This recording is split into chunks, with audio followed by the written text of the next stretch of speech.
Timitan. Ipinakita sa akin ni Atty. Villamor yung text. I'm not gonna mention the name of those people na kumukontak kay Atty. Villamor. At loko-loko talaga eh.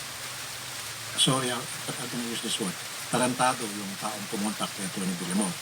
At kilalang tao ito na tarantado. In fact, nambugbog na nga ito ng tao eh. Kaya, markada ni Timitan.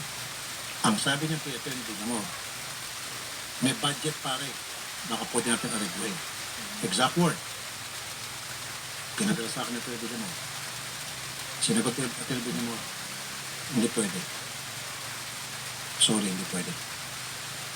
Marami nang kumakapak. Nininirabis na po sila. Dahil alam po nila kung saan sila lalagay. In fact, pati ako, meron pa nga kasamaan sa work na tinatanong. Pero of course, yung kasamaan sa work, hindi naman kailan tinatanong na ano bang nangyari dyan. Kasi pinapatanong daw ng grupo ni Sultan. So, sabi ko, pakisabi na lang sa lahat, off limits. Agad-agad, umatras. Marami na ako makakilala. Tumatawag. Pare, ano bang problema kay Timitan? Pare, pasensya na. Hindi pa siya tapos magsalita. Pare, pasensya na. Wala akong magagawa. Click. Patay. Because of this, may mga kaibigan ako tinabla na at yung kanyang associate lawyer, nandun din po sa Atty. Gary Tugon ng AXIS Party List. Buong po sa po, yung RTI team, sumama sa kanya. Ipinakita lang po namin sa kanya yung suporta na para huwag siyang kabahan. Kasi nung magkita kami doon sa korte, sa prosecutor's office, nanginginig talaga siya. Takot na takot. Sabi ko, ba't ka natakot? Sabi niya, kinakabahan siya, at hindi niya alam kung anong gagawin. Balisa siya. So nung nakausap ko siya, nagpaliwanag ko sa kanya na bakit wag siyang matakot na nandito tayo, plus nandiyan yung 21 million subscribers natin na full support sa kanya. Yun, medyo napagaan yung kanyang aura, napaganda yung aura niya, at napagaan yung kanyang kalooban. Ba, ganon. Mau, nasa safe place na kayo. Okay, Mau.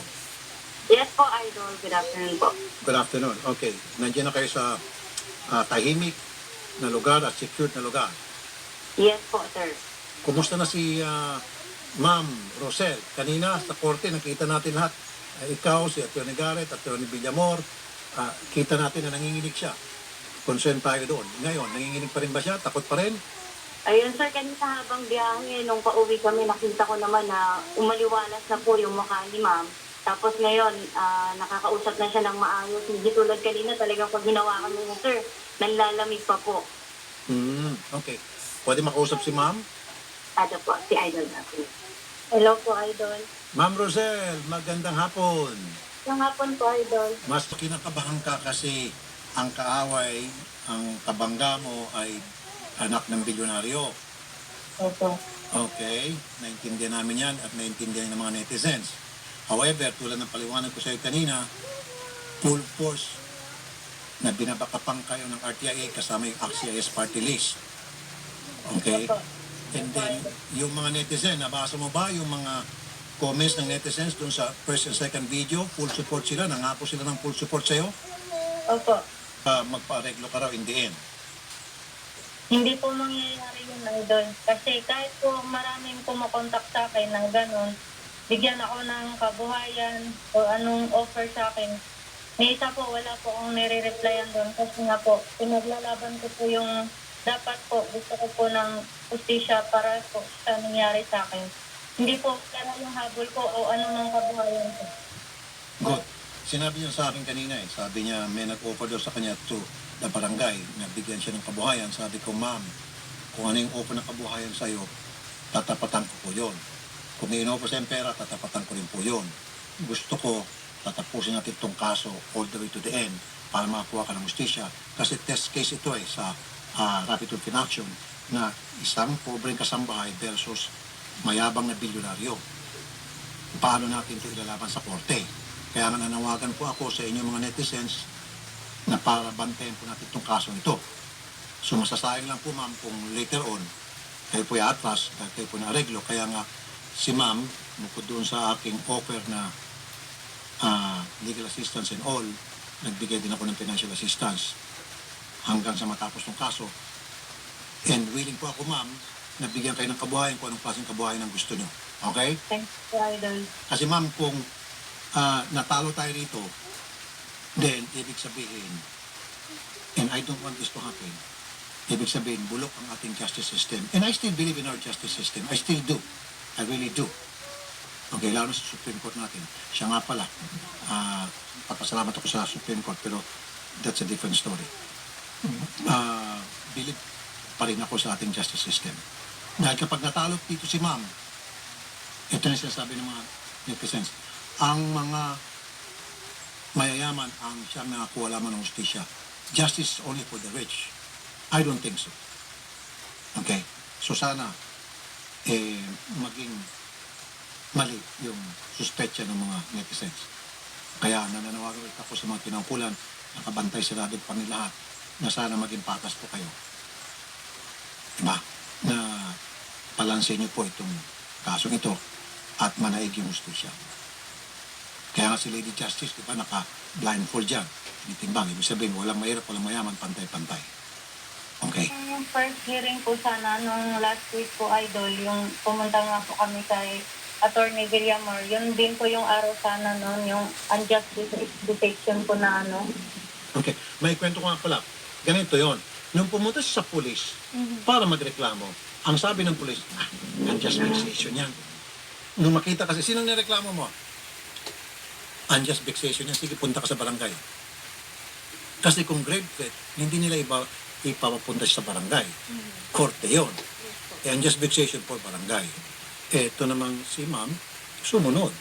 Ma'am, anong ginawa mo nung sinabi sa'yo na unjust vexation, punta ka sa barangay, pumunta ko kayo? Inunto ko po lahat, Idol. Yung nabanggit na nga po yung ano, yung ngayon dapat na final yung grade 3. Unjust detection pa rin po yung nilagay nila doon. So, syempre, di ko naman alam yung ganon. Kaya sinunod ko po sila. Pumunta po ako ng Barangay Green Hills po. Pagkadating ko doon, yun nga po, binigyan ako ng ano, yung summon file at saka ano po, yung blatter po. Yun nga po, in-explain sa akin ng pulis, yung blatter, magkaiba daw sa ano, yung ipafile ko na kaso. Yan po, sabi ng taga-barangay doon, magpa-file ba daw ako ng kaso? Ngayon ko lang po ito na-kwento, Idol, kasi ano po. Sabi, opo, yung may pang-abogado ba daw ako? Bakit daw lakas ng loob ko mag-file ng kaso, yung ganon. So parang nilait-lait ka pa.